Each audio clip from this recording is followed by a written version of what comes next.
Most people remember Terry Jacks for one song. Fewer know the full story of the person who helped shape his career, and the painful road both of them traveled long after the fame faded. What unfolded in their later years involved battles most people fight privately, away from the spotlight they once shared. Some of those battles they won, others they didn't, and the loss that finally came hit harder than anything a chart position could ever measure. The success that broke them.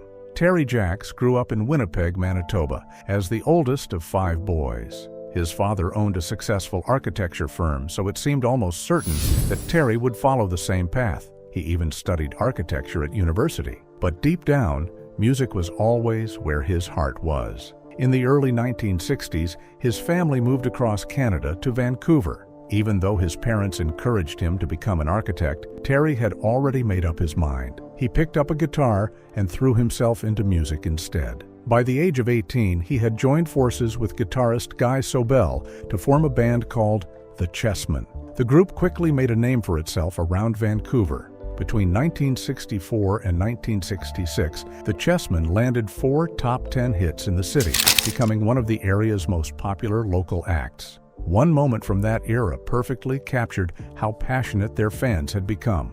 During a Friday night back-to-school performance at Eaton's department store in Burnaby's Brentwood Mall in September 1965, a group of students from Burnaby South Senior High decided to put their favorite radio station to the test. They were regular listeners of C-Fun 1410 AM, which constantly promoted its request line. Unsure if anyone was actually paying attention, the students flooded the phone lines, all requesting the B-side of the Chessman's latest single. To their surprise, it worked. The station began playing the song repeatedly, and before long, the record had become a rare 2-sided hit, all because a determined group of teenagers refused to stop calling. As the mid-1960s rolled on, Terry continued building his reputation as both a singer and guitarist. Alongside performing in local clubs with the Chessmen, he also appeared on CBC Television's Music Hop. That show would end up changing his life for reasons that had nothing to do with chart success.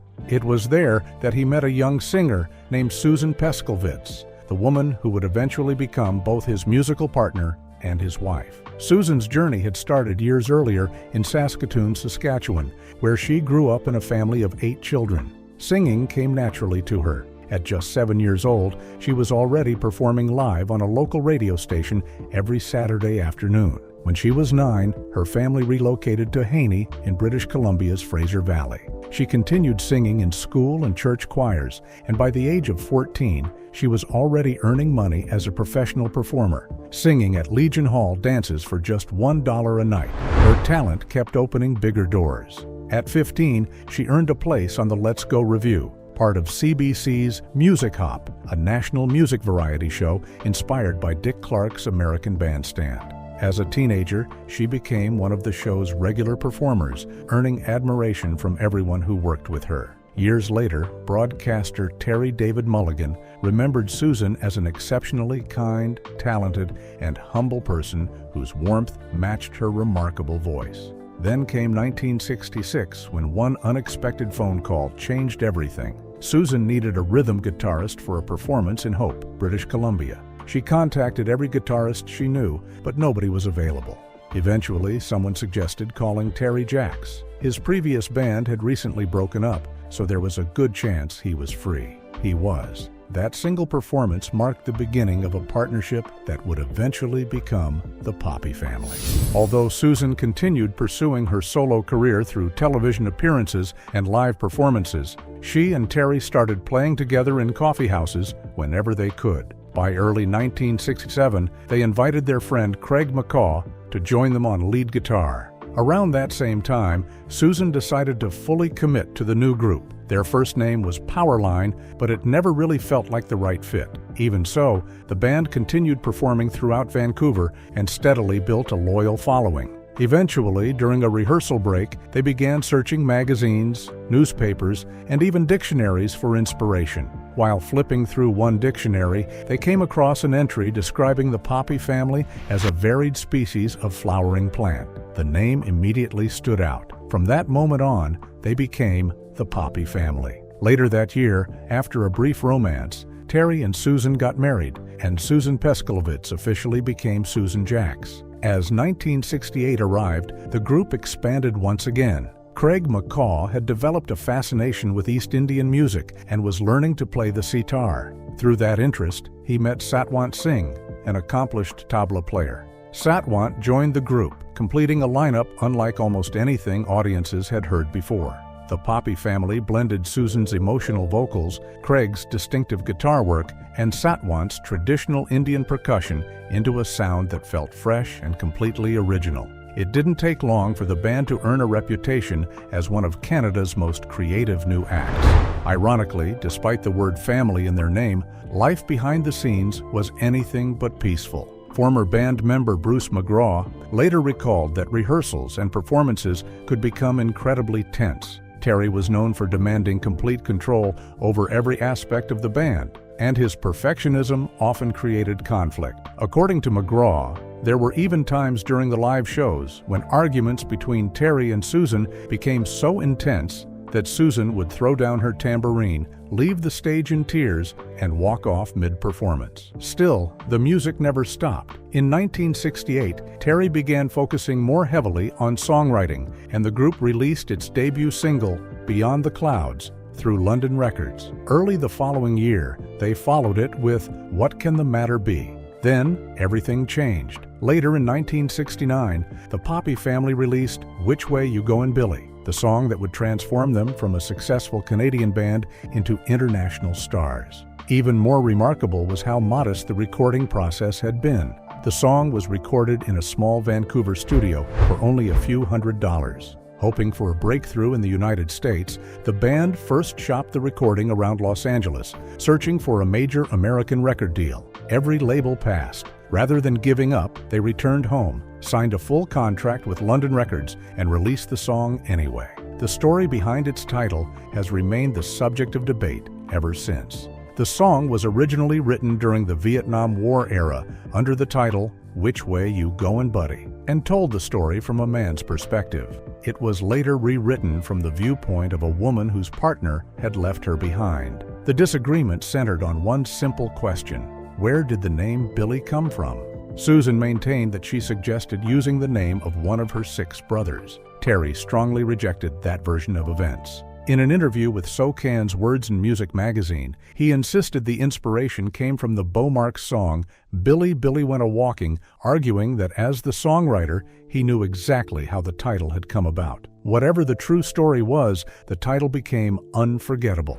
By the summer of 1970, the Poppy family received the biggest news of their careers in one of the most unexpected ways imaginable. While traveling through Los Angeles for an interview, Susan and the band were sitting in the back of a chauffeured car when the driver casually mentioned that Which Way You Goin' Billy had just sold 1 million copies. There was no official ceremony, no dramatic phone call, just a passing comment from someone behind the wheel. For a moment, Susan could hardly believe what she had heard. Then the reality finally hit. The little band from Vancouver had officially reached the big leagues. Which Way You Goin' Billy became the first record from Vancouver to sell more than 1 million copies. In the United States, it climbed all the way to number 2 on the Billboard Hot 100, held back from the top spot only by Ray Stevens' Everything Is Beautiful and the Beatles' The Long and Winding Road. The success carried over into Canada's Juno Awards, where the Poppy family dominated the ceremony, winning Best Single, Best Middle of the Road Album, Best Group Performance, and Outstanding Sales. By the end of its run, the record had sold well over 2.5 million copies worldwide. Although the song had become an international classic, it had gone through major changes before reaching listeners. Terry first wrote it as Which Way You Goin' Buddy? From a man's perspective. Susan believed the story would be even more powerful if it were sung by a woman. Together, they reworked the lyrics and searched for the right replacement for the word buddy, eventually settling on Billy. Ironically, the song's enormous success also reshaped the band itself. After Billy became a worldwide hit, Terry dismissed Satwant Singh and Craig McCaw, reducing the Poppy family to just himself and Susan. Even as a duo, they continued producing successful records, including That's Where I Went Wrong and Where Evil Grows. As demand for live performances increased, they hired additional touring musicians while continuing to record in the studio. The formula kept working, and they remained a steady presence on the Canadian charts through 1972.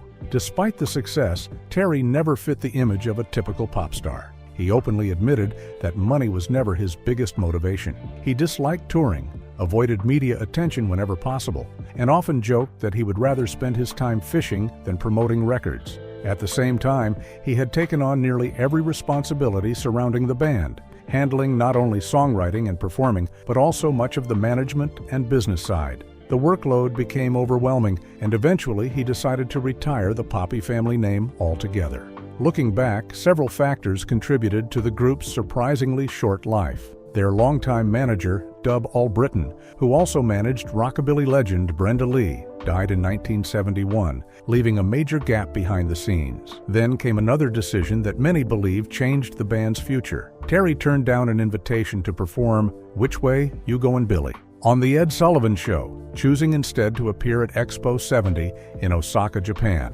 Unlike many successful groups of the era, the Poppy family never fully embraced touring. Susan genuinely enjoyed performing live, but Terry never felt comfortable living on the road. His relentless pursuit of perfection also began taking a heavy toll on his marriage. Years later, Terry openly admitted how demanding he had been while recording Susan's vocals. He believed emotional songs needed genuine emotional performances, and he constantly pushed her to reach that point. During the recording of Which Way You Goin' Billy, the first version sounded technically perfect, but Terry felt it lacked the heartbreak the lyrics demanded. The feeling bothered him so much that it sparked an argument after they returned home. The following day, they returned to the studio. Susan was emotionally drained, exhausted, and completely worn out. This time, the performance captured exactly what Terry had been searching for. He later admitted that he intentionally pushed Susan because he believed sadness could not simply be acted. In his view,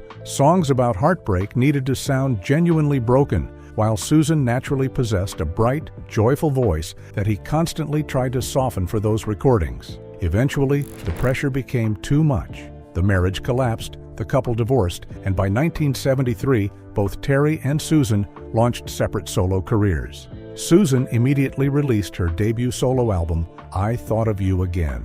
The title track became a major Canadian hit and earned her a Juno nomination for Canadian Female Vocalist of the Year. Another memorable song from the album, You Don't Know What Love Is, had an especially personal origin. It grew out of a heated argument between Susan and Terry, who was still producing her music despite their relationship falling apart. Susan later recalled that Terry had such a short attention span during disagreements that she often had to express herself in brief, direct sentences just to keep his attention. During one argument, she told him he didn't know what love was and admitted she simply couldn't understand him.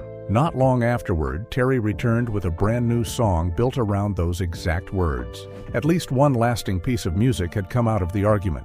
While Susan focused on performing, Terry expanded his business interests. He owned Gone Fishin' Music Limited and later Sunfish Publishing, but producing records remained his greatest passion. Even while producing Susan's recordings, he continued releasing music under his own name through Bell Records' American distribution network. His first notable solo success came in 1970 with I'm Gonna Capture You, which reached number 16 in Canada. Nearly 2 years later, Concrete Sea matched that achievement. Then his cover of Buddy Holly's I'm Gonna Love You Too climbed to number 7, giving him another major hit. Still, none of those songs came close to what happened next. In 1974, Terry released the title track from his debut solo album, Seasons in the Sun. That single didn't just become another hit. It completely changed his career forever. The unexpected birth of a classic. The story of Seasons in the Sun actually began long before Terry Jacks ever stepped into the picture. The song was originally written in 1961 by Belgian singer, songwriter, and poet Jacques Brel. Titled Le Moribond, which translates to The Dying Man, it was performed entirely in French. A few years later, in 1964, American poet Rod McEwen translated the lyrics into English, and the Kingston Trio recorded the first English-language version. That was the recording Terry Jacks happened to hear, and it immediately caught his attention.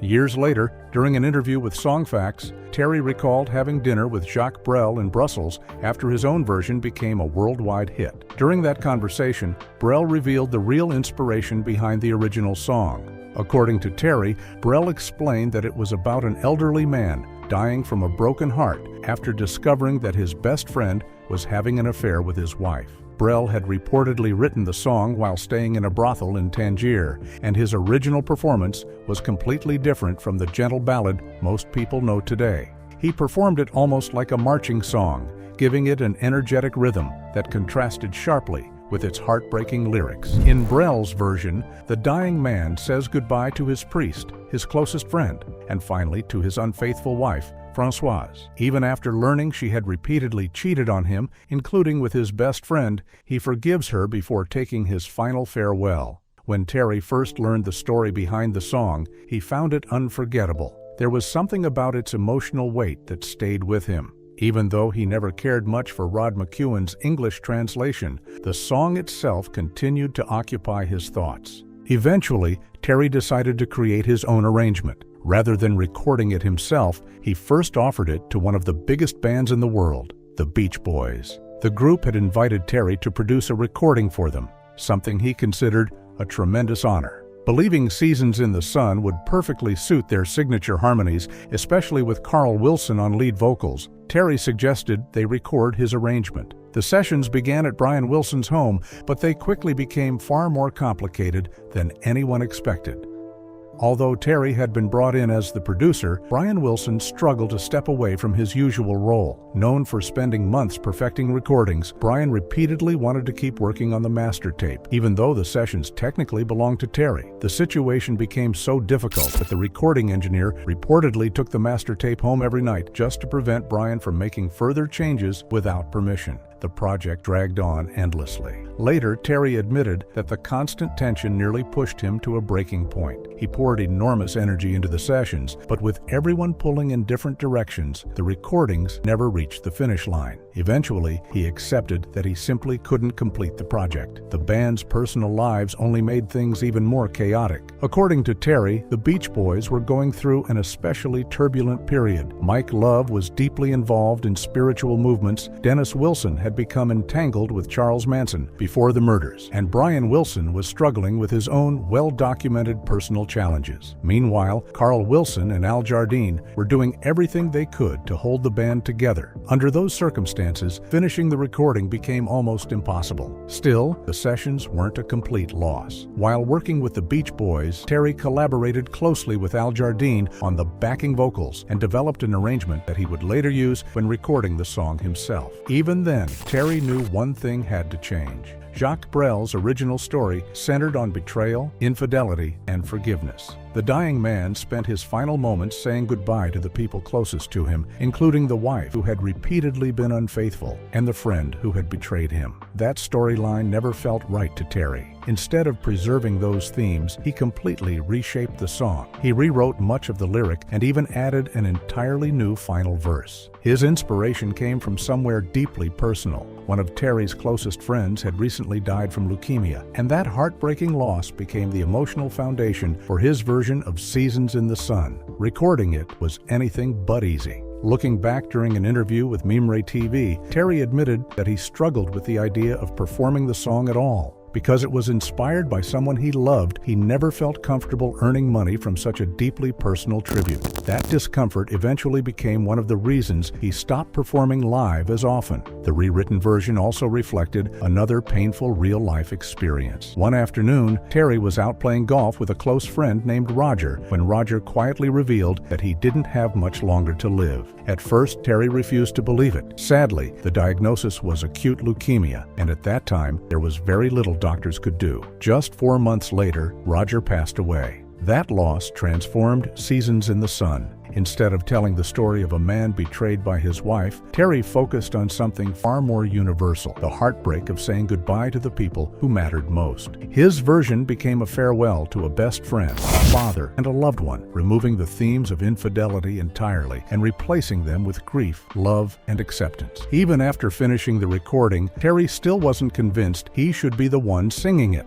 He doubted his own voice and offered the song to several established artists instead, including Larry Evoy of Edward Bear and Canadian singer-songwriter Gordon Lightfoot. Both declined. With no one willing to record it, the finished master simply sat on the shelf. Then came one of the most unexpected turning points of Terry's career. One day, his neighborhood paperboy stopped by and asked what his next single would be. Terry admitted he hadn't decided, but played Seasons in the Sun anyway. The young listener loved it instantly. What surprised Terry even more was what happened the following day. The paperboy returned, this time bringing 6 friends with him. They all wanted to hear the song again. Watching a group of kids become completely captivated by the recording made Terry rethink everything. If the song could connect with them that deeply, maybe it deserved a chance after all. It turned out to be one of the best decisions of his life. Released in 1973 as Terry's second solo single after Concrete Sea, Seasons in the Sun exploded around the world. The song reached #1 on the Billboard Hot 100 in the United States, where it stayed for 3 consecutive weeks. It also topped the charts in the United Kingdom and became an international phenomenon. Remarkably, Terry released it through his own independent label, Goldfish Records. Within weeks, it became the fastest-selling single in Canadian history, moving more than 285,000 copies in an incredibly short period. Its success quickly caught the attention of Bell Records Vice President Dave Carrico, who immediately flew to Vancouver to secure the American distribution rights. Bell Records released the single in the United States, and by Valentine's Day in 1974, it had already earned its first RIAA Gold certification after surpassing 1 million sales. The momentum never slowed. The record eventually sold more than 3 million copies in the United States alone and over 6 million worldwide, making it one of the biggest-selling singles of the decade. The success completely transformed Terry's life. With the money he earned from the song, he bought a boat and fittingly named it Seasons in the Sun.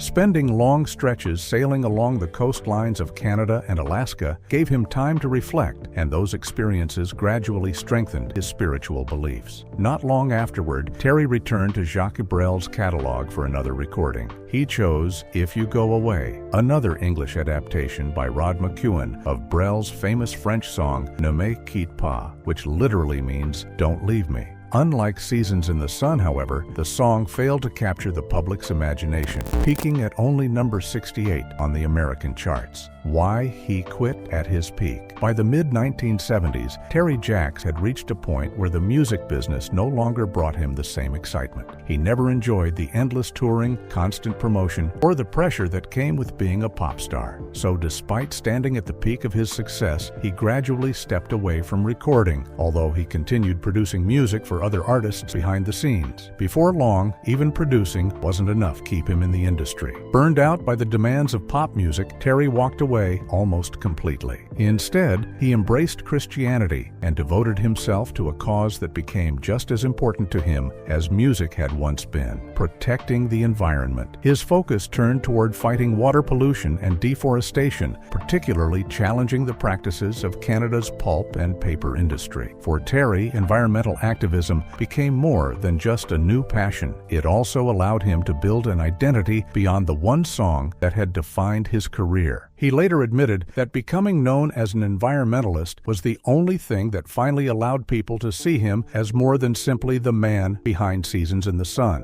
Eventually, longtime friend and fellow musician Bob Buckley encouraged him to return to recording. After marrying his manager, Margaret Zittier, Terry slowly found his way back into the studio. In the fall of 1982, he released a compilation album titled Into the Past. Along with his best-known solo recordings, the collection featured a previously unreleased song, You Keep Me Up, as well as a newly recorded version of The Poppy Family's Where Evil Grows. His comeback continued the following year with a brand new studio album called Pulse. For the project, Terry teamed up with Bob Buckley as co-producer. Buckley had already built an impressive reputation through bands such as Straight Lines and Body Electric, and would later work with artists including Bryan Adams, Celine Dion, Aerosmith, and Simple Plan. The album produced several memorable songs, including Voice of America, Television, Rainy Eyes, and another recording of Where Evil Grows. Its biggest single, You Fool Me, climbed to number 26 on the Canadian charts. A few years later, in 1987, Terry signed with Attic Records and released another album just like that. The title track became its only single and reached number 17 in Canada. But once that chapter closed, Terry made another life-changing decision. He retired from the music business for good. The reason was simple: he still couldn't stand touring.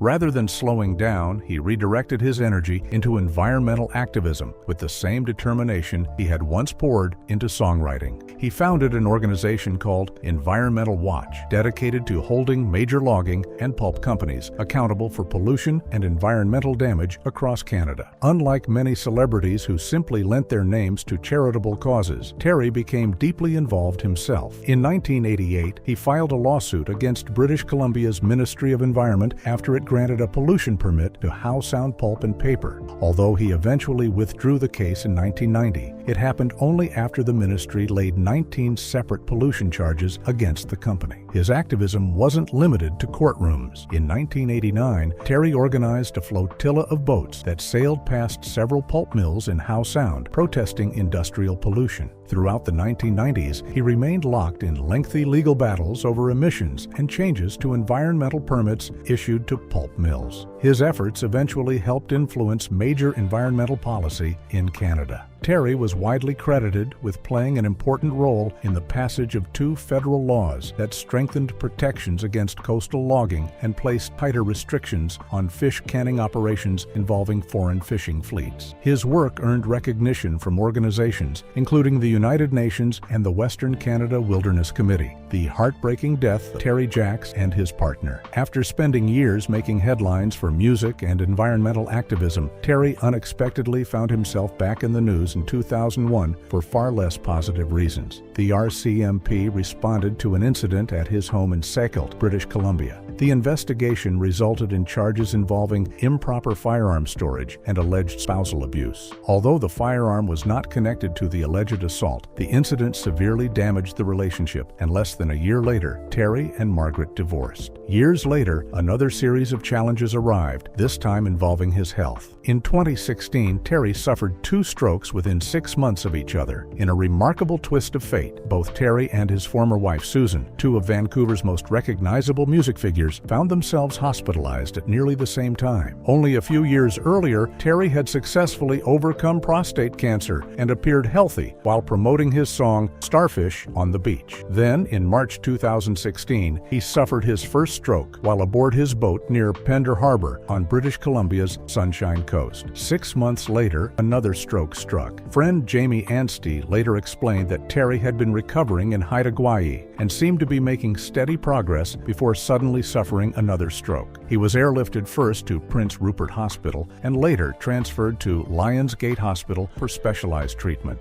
At the very same time, Susan was fighting a life-threatening medical battle of her own. She had spent several weeks at Surrey Memorial Hospital after severe complications from kidney disease left her on life support. Early reports painted an incredibly grim picture. Her son, Thad Dushinsky, shared that she was facing the fight of her life as doctors worked to stabilize her condition. Then, almost unbelievably, things began to improve. When former Poppy family bandmates Craig McCaw and Satwant Singh visited her, they were amazed by the difference. Just days after being critically ill, Susan was smiling, laughing, and joking with visitors. Veteran broadcaster John Tanner noticed the same dramatic turnaround. Only a week earlier, he had seen her in an induced coma. Now she was awake, chatting with visitors, telling stories, and reflecting on what felt to her like a near-death experience. Against the odds, both Terry and Susan recovered. Susan even returned to the recording studio in 2018 to begin work on another album, proving once again how determined she was to keep making music. In March 2022, Terry reached out to fans through Facebook after another difficult period in his life. He explained that he had experienced a challenging 2021, spending time in the hospital before finally beginning to feel much stronger again. He also thanked supporters for their concern, saying their encouragement had given him strength and expressing hope for better days ahead. Just weeks later, heartbreaking news arrived. On April 25, 2022, Susan Jacks passed away at the age of 73 while waiting for a kidney transplant in a British Columbia hospital.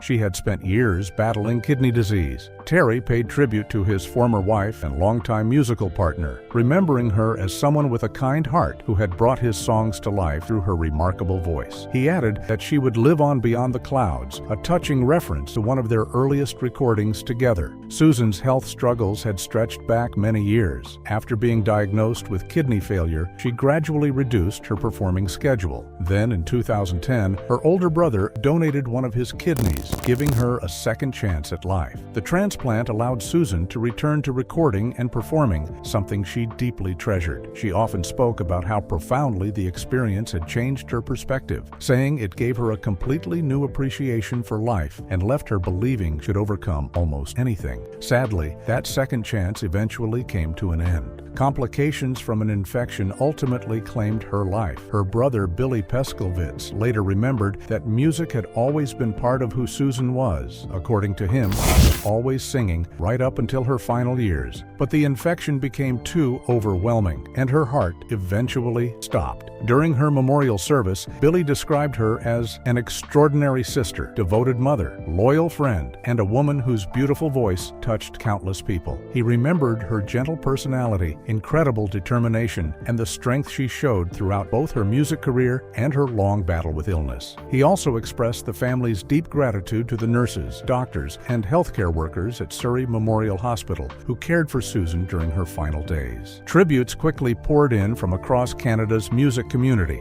Singer Burton Cummings remembered her as warm, genuine, and down-to-earth. Legendary broadcaster Red Robinson reflected on how Susan had brightened Canadian television through her early appearances on CBC's Let's Go, before achieving lasting success with the Poppy Family and as a solo artist. Perhaps most remarkable of all, Susan never stopped looking ahead. Even during her final years, she was still working on new music. Her optimism remained one of her defining qualities. She believed her positive outlook had helped prepare her for every challenge life placed in front of her, and that determination stayed with her until the very end.